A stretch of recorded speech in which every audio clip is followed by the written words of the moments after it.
ಏಮ್ಮಮ್ಮ ಇಷ್ಟ್ರಿ ನಂದೀಶ್ವರ್ ಕಡೆಯಿಂದ ಚಿಕನ್ ನೋಡಿ ಒಂದು ಶಾಪ್ ಇರಿಸಬೇಕಾಗಿದೆ. ರೀಲ್ಸ್ ಮಾಡೋ ಎಕ್ಕನೆ ಎಕ್ಸ್ಬೇಕಾಗಿದೆ. ತಂದೂರಿ ಚಿಕನ್ ನಮ್ಮ ಮಾಮ ಅಡುಗೆ ಮಾತ್ರ ಸಖತ್ತಾಗಿ ಮಾಡ್ತಾರೆ. ಒಂದ್ಸತಿ ಟೇಸ್ಟ್ ಮಾಡಿ. ನಮ್ಮ ಮಾಮ ರೆಸಿಪಿ ಕೂಡ ಶೇರ್ ಮಾಡ್ತಾರೆ.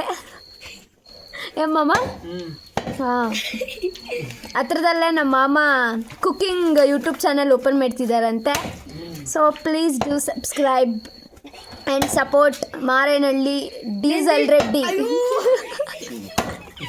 ನನಗೂ ಸೀರಿಯಸ್ಲಿ ಗೊತ್ತಿಲ್ಲ ಏನಕ್ಕೆ ಹಂಗಂತ ಕರೀತಾರೆ ಅಂತ. ಬಟ್ ಮಾರೇನಹಳ್ಳಿಯಲ್ಲೆಲ್ಲನೂ ಡೀಸೆಲ್ ರೆಡ್ಡಿ ಅಂತಾರೆ. ಡೀಸೆಲ್ ರೆಡ್ಡಿ ಅವರು ಗಟ್ಟಳ್ಳಿ ಗೇಟಾಗ ಫ್ಯಾಕ್ಟ್ರಿ ಒಂದು ಇಕ್ಕಿದ್ದಾರೆ, ಸಿಮೆಂಟ್ ಫ್ಯಾಕ್ಟ್ರಿ. ಹಾಂ, ಅದು ಗೊತ್ತು. ಬಟ್ ಡೀಸೆಲ್ ರೆಡ್ಡಿ ಅಂತ ಯಾಕೆ ಕರೀತಾರೆ? ಯಾಕಂದ್ರೆ ಡೀಸೆಲ್ ಜಾಸ್ತಿ ಮಾಡ್ತಾರಲ್ಲ ಅದಕ್ಕೆ. ಏಮ್ಮಮ್ಮ ಇಷ್ಟ್ರಿ